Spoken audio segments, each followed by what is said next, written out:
하루 권장량이 2000mg인데 이런 음식들을 국물까지 다 드시게 되시면 이미 한 끼만으로 하루 나트륨 권장량을 초과하게 되는 양인데요.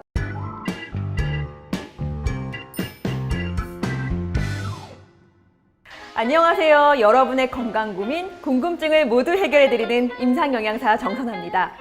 오늘의 사연 함께 만나볼까요? 안녕하세요. 30대 직장인 땡땡땡입니다.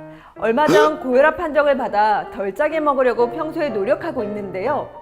지금처럼 날씨가 더워지면 종종 동료들과 삼계탕, 해물탕 같은 보양식을 먹으러 가곤 하는데 이런 보양식은 자극적이지 않아 괜찮다고 생각했는데 생각보다 나트륨이 많이 들어가 있다는 뉴스를 보고 걱정돼서 사연을 보내게 되었습니다. 혹시 고혈압 환자의 나트륨을 조금 덜어줄 수 있는 보양식 레시피나 외식으로 보양식을 먹을 때 나트륨을 조금이라도 적게 먹을 수 있는 방법이 있을까요? 라는 사연을 보내주셨는데요. 네, 여름철 보양식 속에 나트륨이 걱정되는 고혈압 환자분들이 많으실 텐데요. 요즘 같은 더운 여름 보양식 많이 즐겨 드시죠? 그런데 사연에서 말씀 주신 것처럼 삼계탕, 해물탕, 곰탕 같은 보양식에는 생각보다 훨씬 더 많은 나트륨이 들어가 있습니다. WHO에서 성인 하루 나트륨은 2000mg으로 권장하고 있는데요. 보양식들은 대략적으로 나트륨 함량을 살펴보면 삼계탕에는 2840mg, 해물탕에는 3360mg, 곰탕에는 2800mg 정도의 나트륨이 들어가 있습니다. 하루 권장량이 2000mg인데 이런 음식들을 국물까지 다 드시게 되시면 이미 한 끼만으로 하루 나트륨 권장량을 초과하게 되는 양인데요. 그리고 우리가 이런 보양식을 먹을 때 그냥 드시지 않잖아요. 국물 한번 맛보고 소금 한 스푼 넣고 그리고 밥 말아서 깍두기까지 곁들여 드시잖아요.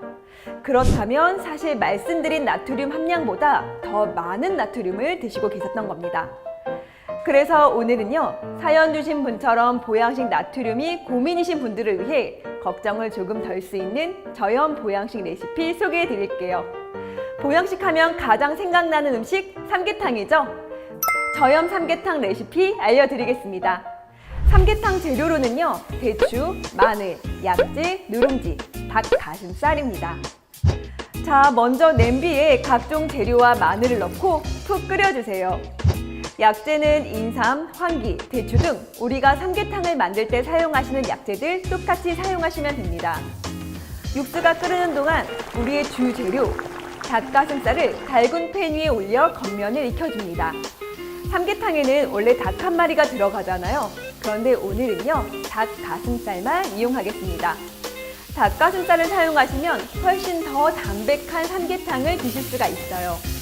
닭가슴살을 팬에 구운 다음 아까 끓여뒀던 육수에 넣고 다시 한번 끓여줍니다. 이제 간을 할 건데요. 보통 간을 맞출 때 어떤 걸 사용하시나요? 소금 사용하시죠?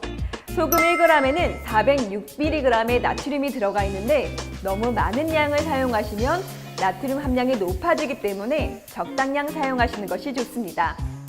자, 이렇게 담백한 맛이 매력인 저염 삼계탕이 완성됐습니다. 아마 기존에 알고 계시던 삼계탕과 비주얼은 살짝 다를 수도 있을 텐데요. 닭 가슴살로만 조리한 삼계탕이기 때문이겠죠? 그리고 사연자분이 저염 레시피뿐만 아니라 한 가지 질문을 더 주셨는데요. 외식으로 삼계탕을 드실 때 팁도 알려드리겠습니다. 지방 함량이 높은 껍질은 벗겨서 드시면 콜레스테롤 섭취를 줄일 수가 있고요. 국물에 소금 간을 하시는 대신 후추를 살짝 뿌려 드시거나 깍두기 대신 파나 부추 무침 등 같은 반찬을 곁들여 드시는 방법도 있습니다. 또 가장 중요한 포인트는요, 국물을 다 드시지 않는 방법을 통해 효과적으로 나트륨 섭취량을 줄일 수가 있습니다.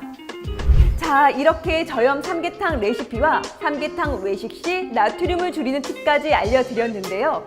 나트륨으로 고민하시던 사연자분, 고민 해결이 되셨을까요? 오늘 알려드린 방법을 활용하셔서 고혈압 환자분들도 나트륨 걱정 없이 보양식을 드시고 이번 여름 더위 이겨내시면 좋을 것 같습니다. 지금까지 여러분의 건강 고민을 해결해드리는 임상영양사 정선아였습니다.